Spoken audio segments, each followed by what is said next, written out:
Bienvenidas a mi pequeña y selecta minoría. Si existe un lugar que simboliza el nacimiento de la civilización urbana, ese lugar es Uruk.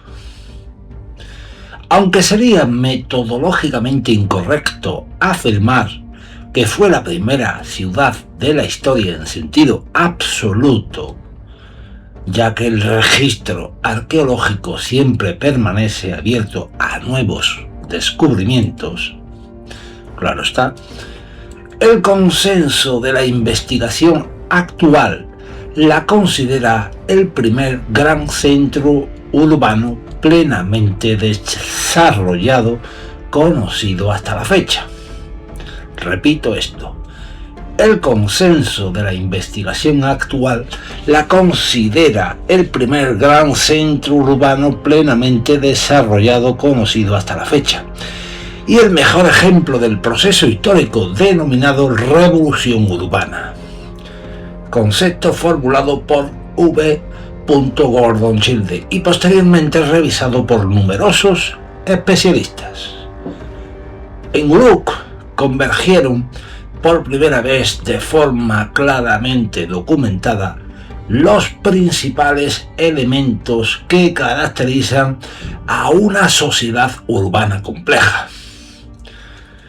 Una elevada concentración demográfica, una marcada especialización del trabajo, instituciones administrativas permanentes, arquitectura monumental, una economía redistributiva de gran escala,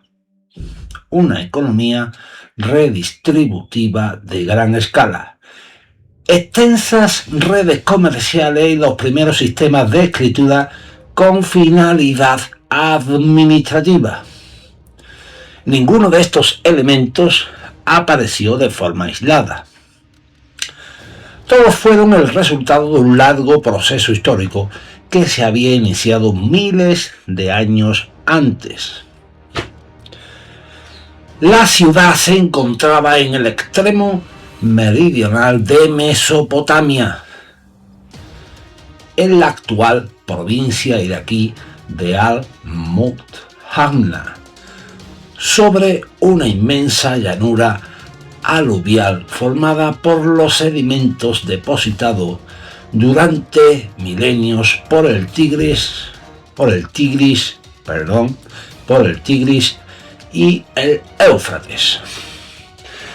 En la actualidad, el yacimiento se encuentra alejado del cauce moderno del río, pero durante el cuarto milenio antes de Cristo, el Éufrates discurría muy cerca de la ciudad, permitiendo el abastecimiento de agua, el transporte fluvial y sobre todo el desarrollo de una agricultura intensiva basada en el regadío.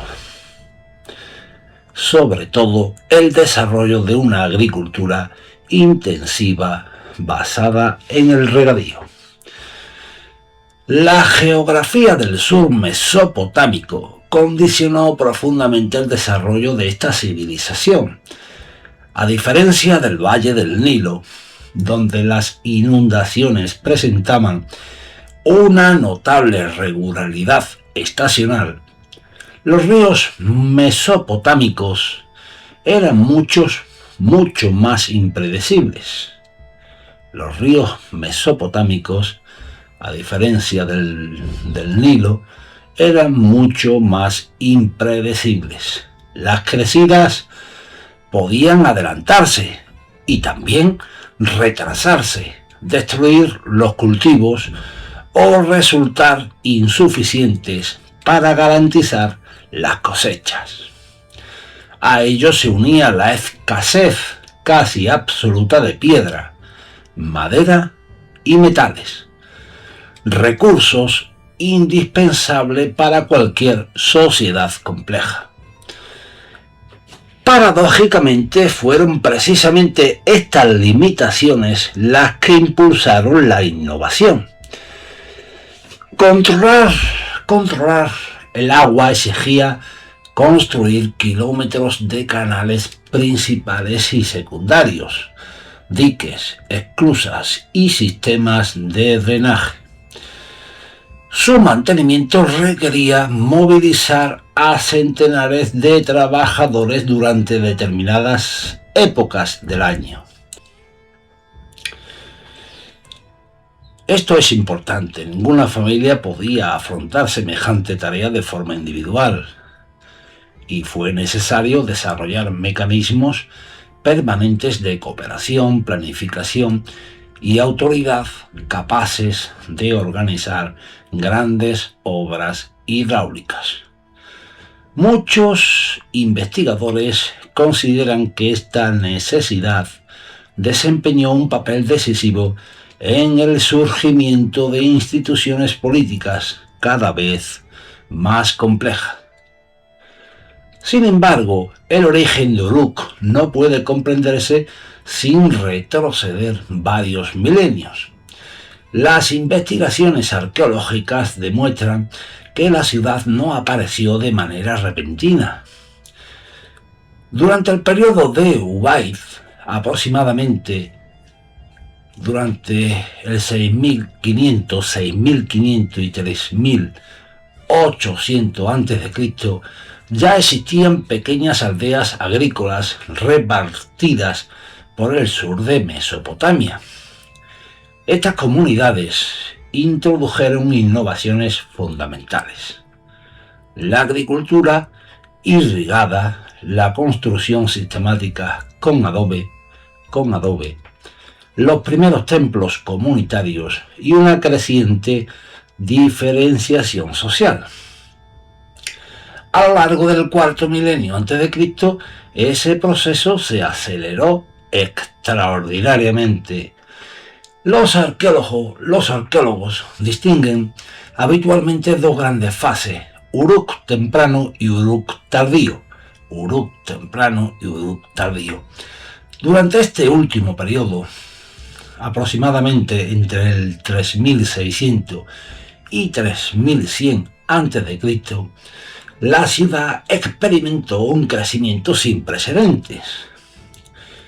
Su superficie alcanzó aproximadamente entre 230 y 250 hectáreas. Una barbaridad para aquella época, dependiendo de los criterios utilizados para reconstruir la extensión del asentamiento. Las estimaciones demográficas siguen siendo objeto de debate. La mayoría de los investigadores sitúan su población entre 25.000 y 40.000 habitantes, aunque algunos modelos proponen cifras superiores. Debido a la naturaleza incompleta del registro arqueológico, ninguna estimación puede considerarse definitiva. No obstante, existe un amplio consenso en que Uruk fue probablemente la ciudad más extensa y densamente poblada conocida durante el Uruk tardío. Este crecimiento no obedeció únicamente al aumento de la población.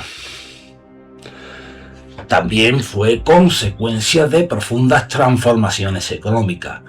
La agricultura comenzó a producir excedentes capaces de alimentar a miles de personas que ya no necesitaban trabajar directamente en el campo. Surgieron artesanos especializados en cerámica, metalurgia, carpintería, tejido, construcción y fabricación de herramientas. La producción artesanal dejó de estar orientada exclusivamente al consumo doméstico y comenzó a organizarse a gran escala. Uno de los mejores ejemplos de esta transformación son los llamados Bevel Ring Bowls o cuencos de borde biselado. Estos pequeños recipientes de barro, fabricados mediante moldes en cantidades enormes, aparecen por millares en los yacimientos del periodo de Uruk. Su función exacta continúa siendo discutida.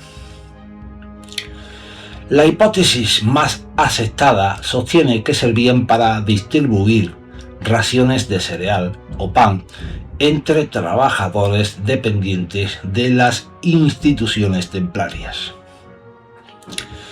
Aunque algunos investigadores han propuesto usos alternativos relacionados con la producción alimentaria,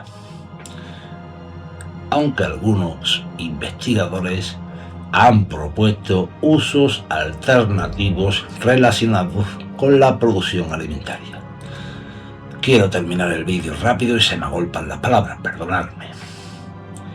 Sea cual fuere su función concreta, su fabricación masiva constituye uno de los primeros ejemplos conocidos de producción estandarizada. Paralelamente, el torno rápido revolucionó la alfarería, permitiendo fabricar recipientes con una rapidez muy superior a la alcanzada durante el Neolítico. El corazón de la ciudad estaba ocupado por dos grandes complejos monumentales. El primero era el recinto de Eanna, dedicado principalmente a la diosa Inanna. Sus edificios no cumplían únicamente funciones religiosas. Allí se almacenaban cosechas, se distribuían raciones, se organizaban trabajos colectivos, se administraban rebaños y se controlaban numerosos aspectos de la economía local. Durante gran parte del siglo XX predominó la interpretación del denominado modelo redistributivo del templo, según la cual estas instituciones controlaban prácticamente toda la economía urbana. Sin embargo, la investigación reciente ha matizado considerablemente esta visión. Autores como Norman Joffe o Mark, entre otros, Van de Mierop, consideran que la realidad debió de ser mucho más compleja y que coexistieron diferentes formas de organización política y económica, cuyo funcionamiento exacto continúa siendo objeto de debate. Muchos debates entre los historiadores y arqueólogos. El segundo gran conjunto monumental correspondía al distrito de Anu, presidido por el célebre Templo Blanco, construido sobre una elevada plataforma de adobe, considerada uno de los antecedentes directos de los posteriores zigurat mesopotámicos. La expansión de Uruk no quedó limitada al sur de Mesopotamia. Entre finales del cuarto milenio a.C. aparecen asentamientos con clara influencia urukea en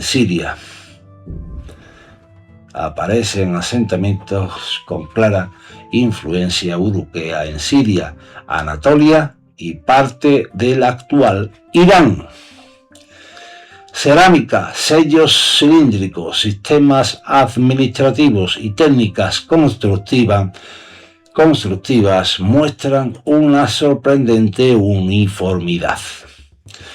Y este fenómeno constituye uno de los grandes debates de la arqueología contemporánea. Guillermo Algase propuso que Uruk desarrolló una auténtica red de enclaves destinada a garantizar el suministro de materias primas inexistente en el sur mesopotámico.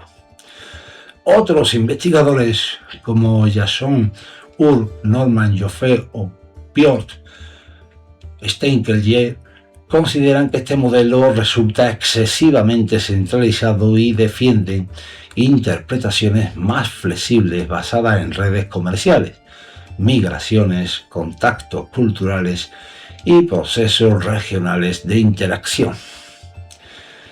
En la actualidad no existe un consenso absoluto, aunque todos coinciden en reconocer la enorme influencia ejercida por la cultura de Uruk sobre amplias regiones del Próximo Oriente. Quizás el legado más trascendental de Uruk fue la aparición de una burocracia capaz de gestionar una economía extraordinariamente compleja. Miles de trabajadores recibían raciones periódicas de cereal. Grandes rebaños debían ser contabilizados. Los almacenes registraban continuamente entradas y salidas de mercancía. Para controlar toda esa información comenzaron utilizándose pequeñas fichas de arcilla, conocidas como tokens, cuyo origen se remonta incluso al Neolítico. Posteriormente esas fichas se introdujeron dentro de envoltorios esféricos de arcilla, llamados buyae, sellados para garantizar la autenticidad de las transacciones. Finalmente, hacia finales del cuarto milenio a.C., aquellas fichas dejaron de guardarse en el interior de las buyae y comenzaron a representarse directamente sobre tablillas de arcilla mediante signos grabados con un cálamo. Había nacido la escritura proto-cuneiforme. Las tablillas conservadas poseen una finalidad fundamentalmente administrativa. Registran listas de productos, cantidades, raciones, trabajadores y operaciones económicas. Y conviene señalar, sin embargo, que ello no demuestra que toda la escritura de la época tuviera exclusivamente ese uso. Es posible que existieran documentos redactados sobre madera, cuero, tejido u otros materiales perecederos, que no han llegado hasta nosotros debido a las condiciones de conservación del registro arqueológico.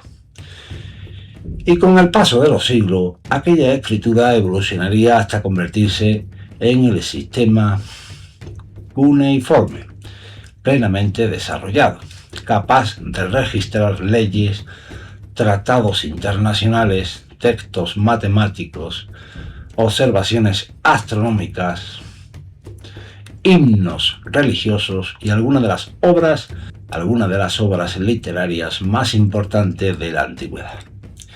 Entre ellas destaca la epopeya de Gilgamesh, cuyo protagonista era el legendario rey Uruk. Tengo un vídeo sobre Gilgamesh en mi canal si queréis consultarlo. Bueno, no vamos a perderlo. Entre ellas destacan la epopeya de Gilgamesh, cuyo protagonista es el legendario rey Uruk. La lista real sumeria menciona a un gobernante con este nombre, posiblemente inspirado en un personaje histórico del dinástico arcaico. Sin embargo, la epopeya conservada pertenece al ámbito de la literatura y la tradición religiosa. La llamada versión estándar, atribuida tradicionalmente al escriba Sinlegi Unninni, alcanzó su forma definitiva durante el primer milenio a.C., incorporando tradiciones literarias muy anteriores. Y la importancia histórica de Uruk trasciende, por tanto, la mera antigüedad de sus monumentos. Representa el momento en que la humanidad comenzó a experimentar una nueva forma de organización social basada en grandes concentraciones urbanas, instituciones permanentes, administración especializada, producción a gran escala, comercio de larga distancia y escritura. No fue un acontecimiento aislado ni una creación repentina, sino la culminación de un proceso iniciado miles de años antes con las primeras comunidades agrícolas del creciente fértil. Por ello, cuando los historiadores hablan del nacimiento de la civilización urbana, Uruk continúa ocupando un lugar central. No porque fuera la única ciudad importante de su tiempo, sino porque constituye el mejor laboratorio arqueológico conocido para comprender uno de los cambios más profundos que ha experimentado nuestra especie: el paso de las aldeas neolíticas a las primeras sociedades urbanas complejas. Y si habéis llegado hasta aquí, en este vídeo farragoso, donde hablo de Uruk,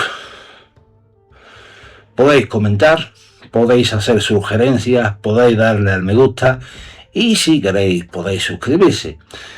Y me despido atentamente y que os vaya todo, pero que todo, muy bien. Un saludo.